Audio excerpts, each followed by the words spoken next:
So you'll have to forgive us. We had a bit of a rough start this morning. We were up at like 1 a.m. because our daughter's dog had a fight with a skunk and lost. So badly.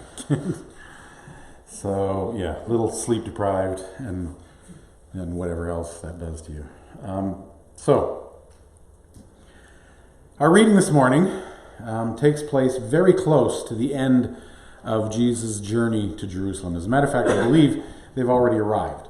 But it still continues in the same vein of teaching. It's this on this road kind of adventure. And in the reading this morning, there's a great crowd following Jesus, as there is often. And Jesus does something that I think, I'm not sure if it's in this gospel, but he does it at least twice in the different gospels. He does something that we wouldn't normally do if we were trying to appeal to the masses. He seems to purposely try to put people off of following him. So, today in today's modern culture, we have, Facebook and Twitter and Snapchat and what's the other one? Instagram, that's the one, right? Where everybody's trying to build followers, right? You want people to see your stuff and to listen to what you have to say or to see your pictures and to be involved in your life. And that's one thing for an individual, but then, like we have Facebook and I'm supposed to have an Instagram account for the church, but I haven't yet used it, to get people to follow the church so that they'll be involved in the community and so they'll know what's happening and stuff like that. So if you're a public figure or if you're an organization like a church or a business, you want people to follow you because it increases your ability to do whatever it is that you're setting out to do because it's being done with the people, the masses, right? And that's what Jesus' ministry is to everybody, right? It's to the common people as much as to anyone, and it's the common people that are following him that he turns around this morning to and says these very interesting words. And I'm just going to recap them for us and work through it a little bit. A large crowd, I said that already, right? So he turns around and he says to them, if you want to be my disciple, you must by comparison, and I'm not, some of the other translations aren't as nice to these words as this translation is. This one's nice and fleshes it out for us and says, by comparison. Some of the translations simply read, you must hate everyone else, your father and your mother, your wife, your children, brothers and sisters, even your own life. Well, let's take it up to that big long line before the yes, even your own life. You must hate your family. And I've heard a lot of people struggle with this passage, and I've heard people misuse this passage often to suggest that what Jesus is actually saying is that he doesn't want us to love our family. And this is a perfect example of how, when you read Scripture, especially when you read the Gospels and Jesus saying things and stuff, well, anyone, right? If I sent you an email and I said something that you thought sounded pretty peculiar or odd, or even hurt your feelings, you would do wise, especially if we're friends, if you know me well, you'd do wise to filter that against how you know me and all the other things I've ever said to you. And if it sounds out of place, you might want to just set aside what you thought the email meant and clarify, right? That's a mature and intelligent way to deal with conversations or communications with people. If we know the person and they say something that seems out of place, or even worse, someone else says they said something that seems out of place, better to say, well, we'll struggle with that or hold that off for a minute and we'll do a little bit of investigation or something because it doesn't fit. So if you read those words and you think Jesus is saying you must hate your family or hate anybody for that matter, compare that to the rest of his ministry and all the other things Jesus does and says and say, does this fit? Well, of course it doesn't fit, right? Love yourself, or Jesus teaches us to love everyone, right? He teaches us to sacrifice ourselves for other people. He teaches us to give up things. And just like that last line, giving up our own lives, right? So that's part of the reason why this translation has by comparison. Because they know, when they looked at the Greek and examined the context and stuff, that the way that Luke wrote this was a type of literary mechanism, much like we use sarcasm or hyperbole or other frames of speech It's a method to underline, underscore, or make more important the following message, right? So the intent here is to highlight that what Jesus is really saying is something a little bit different from what it sounds like at first. But he wants his audience to be shocked. He wants his audience to be woken up from their blindly following and listening to him. Because really, they're going along and Jesus is doing miracles. And how can he do anything wrong? Because he's telling off the religious teachers and he's raising up the poor and the outcasts and stuff. And that makes him a hero amongst those people.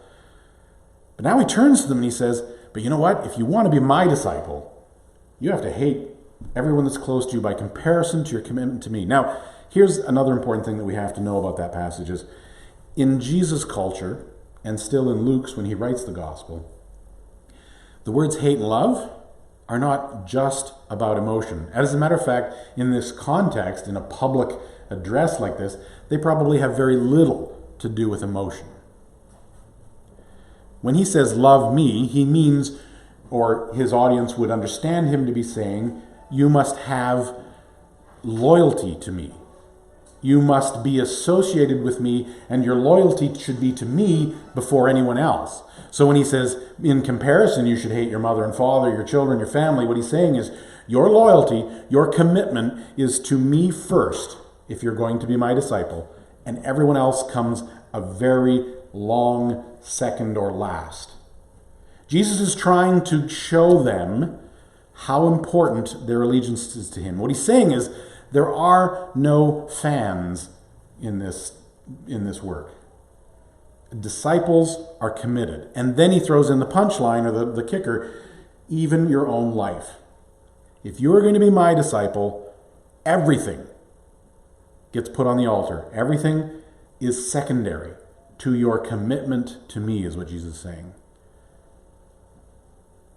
So at least the people to whom Jesus is speaking and the people to whom Luke is speaking are to understand that discipleship, that Jesus following, isn't a pastime, it isn't an add-on, it isn't something that just helps us be better people. It is a life commitment to a person, Jesus. Then he throws this in case that didn't offend or wake up his audience enough. Because I should remind you that families in Jesus' culture are of prime importance. You cannot function in society very well in his culture without your family.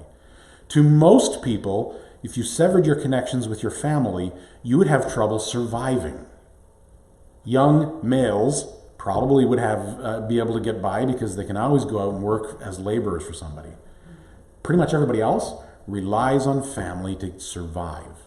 But even the families rely on their commitment to each other to survive, especially those people that are following Jesus, that are on the margins, the ones that aren't rich, the ones that don't have a lot of land, the ones that are just getting by.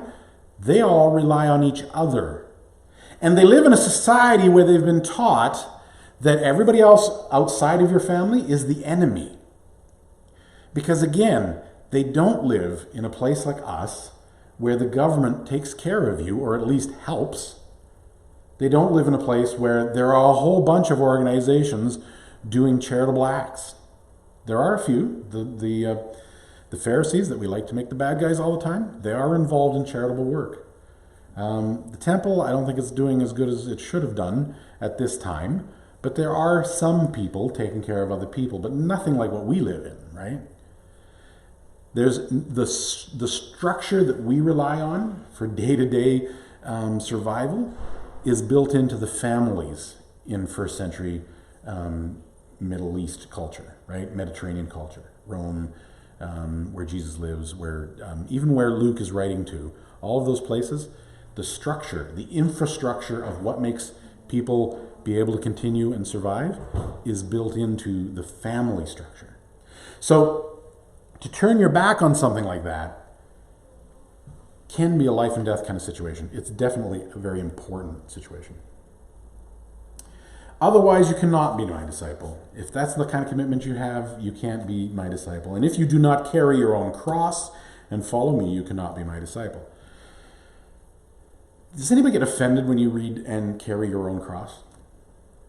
Does that scare anybody here? No, right?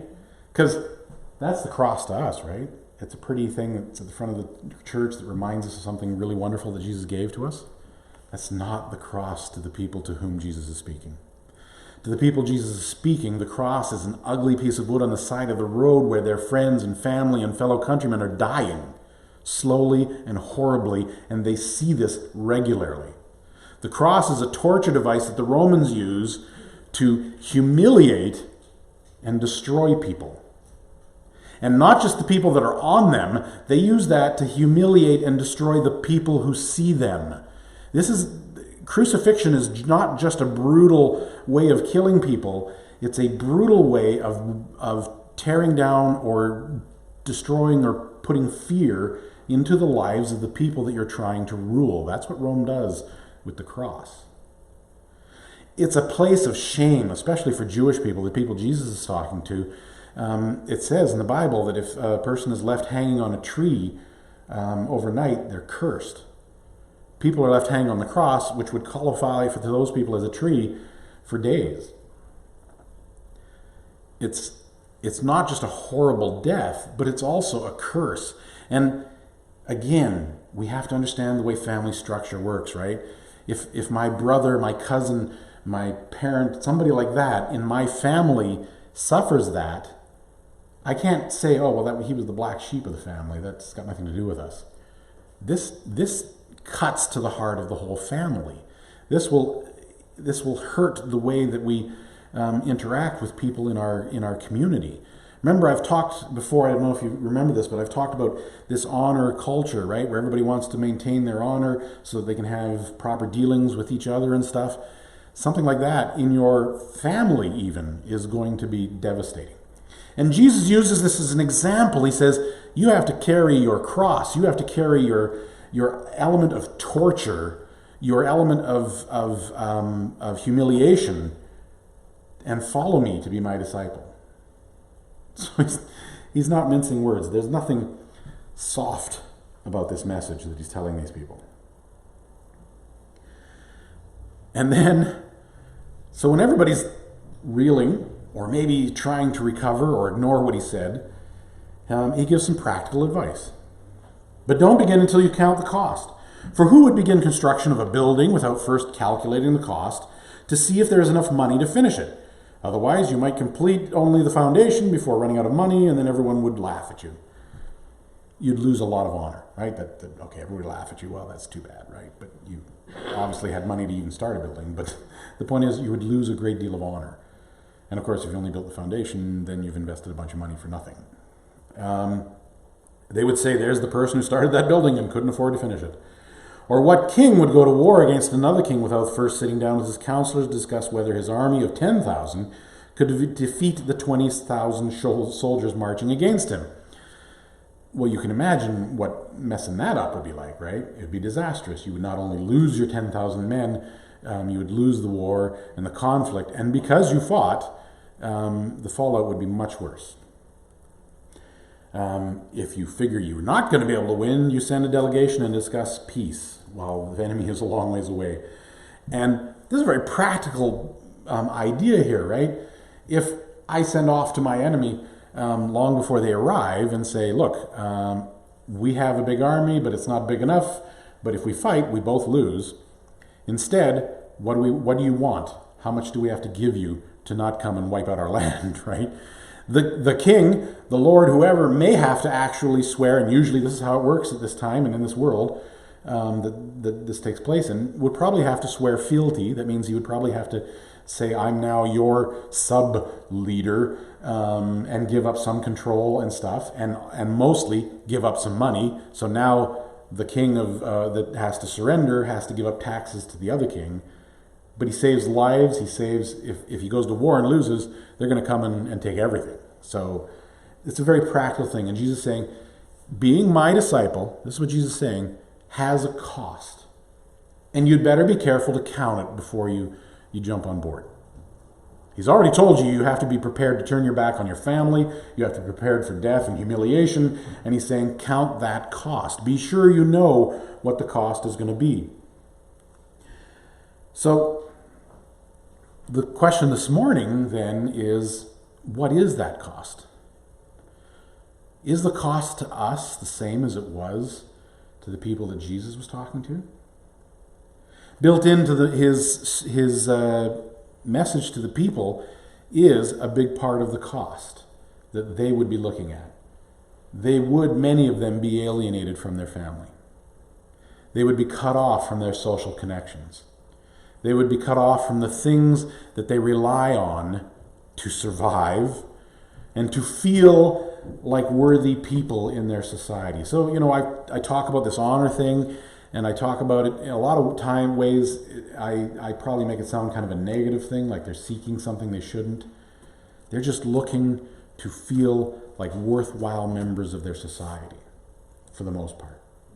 And I mean, a lot of the people that Jesus appeals to are the ones that have already had that taken away from them. So a lot of people that will end up following Jesus are the ones that really don't have anything to lose. They don't have family. They don't have wealth or means. They're living on a day-to-day threat of dying of starvation or some other thing. And so it's not as big a cost for them to follow Jesus. That's the way it is and how he always has been in the Church of Christ. That's why Jesus appeals to people who don't have a lot to lose, because they're the ones that need him the most. There's a whole other message there about how, as people of means or privilege or wealth and blessing in the country that we live in, we have a duty to those people who need Jesus the most, don't we?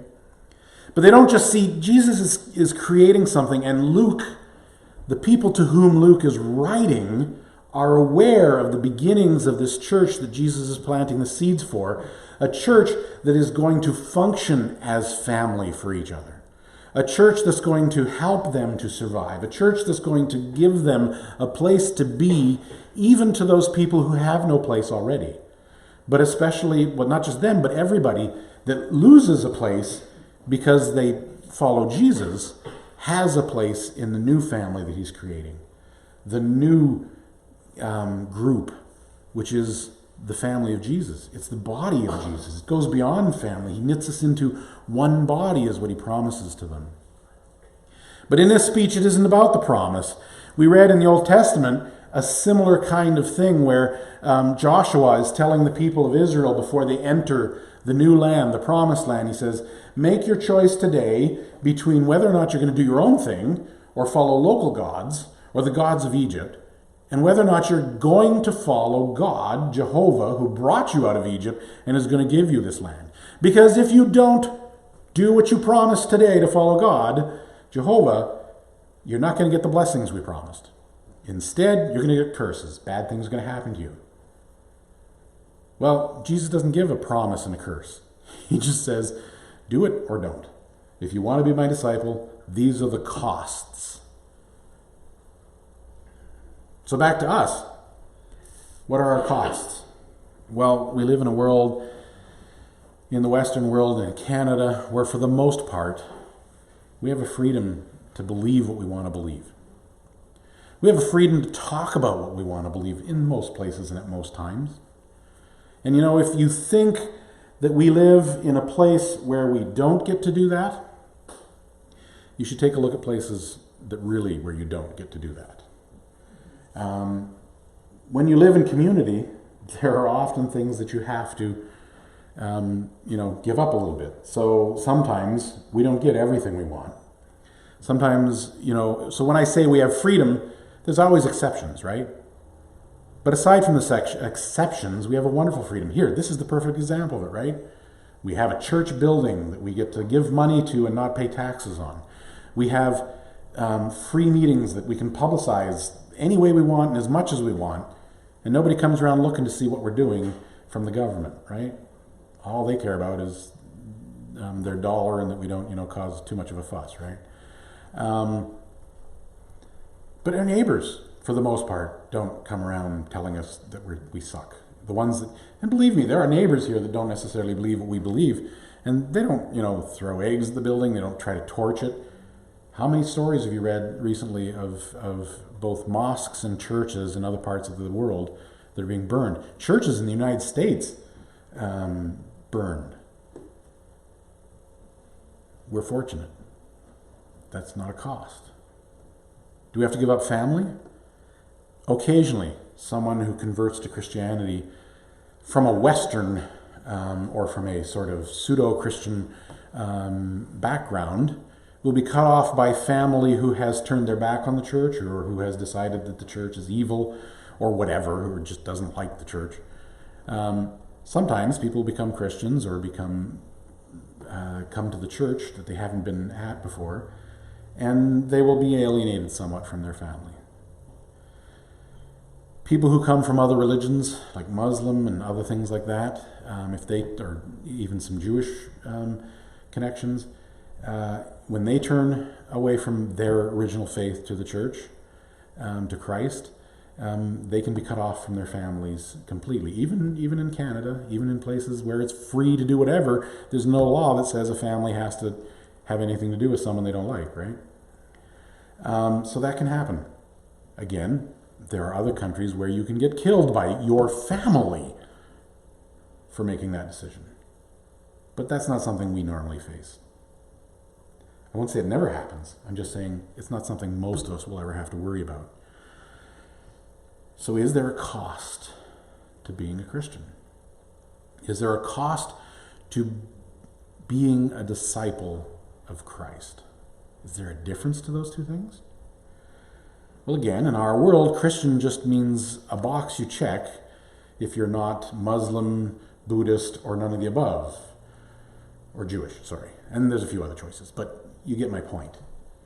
We are culturally Christian if our parents or our grandparents were, and we haven't consciously denied it. But are we disciples of Jesus? We can go to church every week and not necessarily be a disciple of Jesus. A disciple is willing to give up everything, including their own life. Now that's where it gets tricky, right? Because giving up everything, even to your own life, can look like different things to different people. And ultimately what the church has taught for a long time is that this is a commitment of the will and the heart that says everything is open game, that if Jesus calls us in a particular direction, whatever the cost is, we will do it. It doesn't necessarily mean to us at this time and point in history that when you become a Christian, we expect everyone to sell everything they own and give it away and then follow Jesus. Maybe we should. Maybe we'd be better Christians if we did. But at this point in time, this is not what we believe. Most of us, anyway. But what if tomorrow you were praying or you weren't and you just read something or just suddenly the Spirit of God taps you on the shoulder, and God's Spirit does do this. So pay attention to it. And says, I want something different and new out of you. And you know what? Well, if you're on this side of, 50 like me, anything new is already a big challenge and scary, right? But for all of us, new is a bit of a challenge. For the 20-somethings, not nearly as much. But for the rest of us, it's more of a challenge. But often, those challenges are not what we expect. Right? And they can look a little bit like leaving everything behind, right? God can call us and say, hey, I want you to do this over there, and your family's all here. God can say, I want you to do this kind of thing, and it means giving up a really good job and selling your house and your car and everything else and living on faith, like missionaries or even church planters and people like that that have to go off and rely. There's a lot of missions in God's church where people rely just on gifts. There's no salary. There's no promise or guarantee. Whatever they raise is what they have to live on. I think we had, while I was on holidays, I think there was a young woman that helps out at teen camp that was here that does missionary work. And that's how she raises her money, from what I understand, right? That's how most of those kind of missionary type of works survive, is they have to raise personal donations. So they're being asked to give up a certain, pretty much all the security that that we, normal people with 9-to-5 jobs rely on, right? People who have homes or or even, a good apartment. We rely on certain kinds of things for security that people that are called into certain kinds of ministry have to give up. For the individual, just being asked to change a particular part of your life, a way that you think or look at things, might be a big sacrifice. Or just a really hard sacrifice. It might not look big, it might not sound big. But you know what? Sometimes changing our mind can be one of the hardest things in the world to do. And the older we get, the more we get into the frame of mind that, well, I've sorted all that out and I shouldn't have to make big changes in how I see the world, my worldview and my values and things. I understand it all, it's just fine, right? That's not true. We live in a world that is changing horribly every day. And by horribly, I don't mean bad, but I mean sometimes it's bad, sometimes it's good. But I mean, it's just huge changes that require us to change the way we see the world and how we evaluate things. And that's hard to do when you're older. It's work. And it is. You know what can make it easier? Recognizing that it is a sacrifice. When Jesus makes us aware of an attitude or an idea that doesn't fit him, especially if it's something that we've held on to for a long time. And you know what? The hardest ones are the ones that we thought were Jesus' ideas and attitudes. They came from the church. They came from people that we trusted and loved. But sometimes things in the world around us change, and Jesus says that attitude has become twisted, just like the attitudes of the Pharisees. It's become twisted, and now it hurts people instead of helping them. And nothing Jesus does is intended to hurt people. Nothing he teaches us should bring hurt to people. So when he points out to us that there's a change like that in our lives, it's a big sacrifice to say, I'm going to let go of that. Because part of what happens when we let go of those kinds of ideas and thoughts is we're set adrift. We thought that it was part of a big framework that gave us security in our understanding of what it meant to be a follower of Jesus. And if I give away part of that framework, it feels like the whole thing's going to fall apart. And sometimes it does. Sometimes I have to take it all apart and say, okay, Jesus, let's start over again. There's good things in there, and we'll pick them back up and put them back into the new framework for my life. But you know what? Sometimes if Jesus has called you into that process, and Jesus calls all of us into some of that process at some time, probably lots of times in our lives, whether we're listening or not, it takes time before we get to pick up some of those familiar and friendly things. We can spend time in uncertainty, and that's a hard place to be. It's a scary place to be, but our certainty isn't supposed to be in our understanding and in the way that we've constructed our worldview. Our certainty is in Jesus.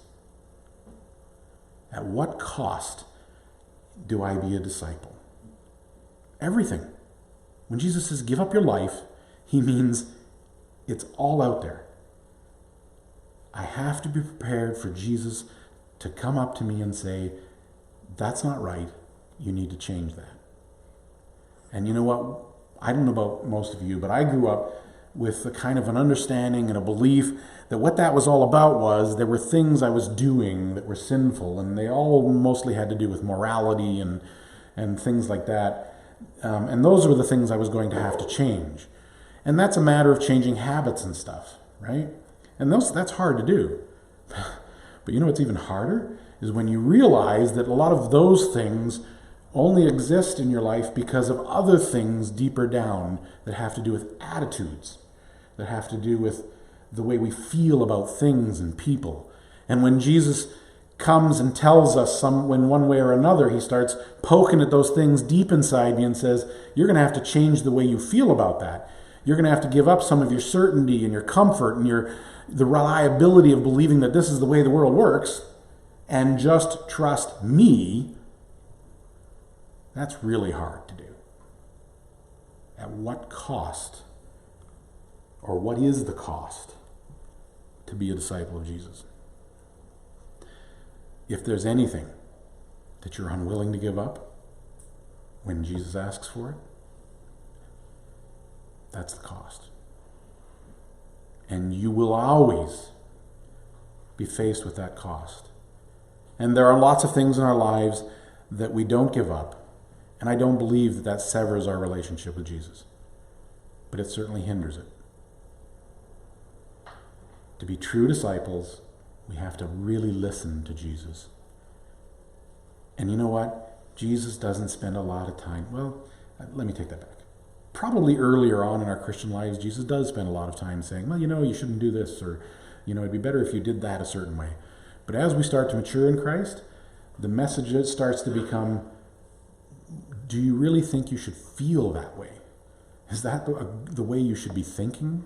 Is that how I want you to see the world? Do you believe that's how I see the world, is what Jesus is saying. What's the cost of loving the world the way Jesus does?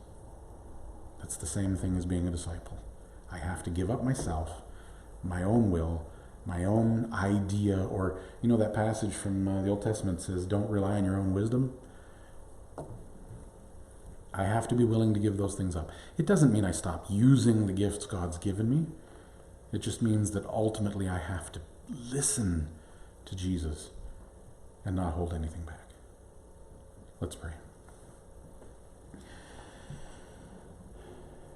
Dear Lord, thank you for your ministry. Thank you for your examples of love, unfailing, unconditional, unreasonable love, because that's what you give each of us. And that's what you want to bring alive in each of us.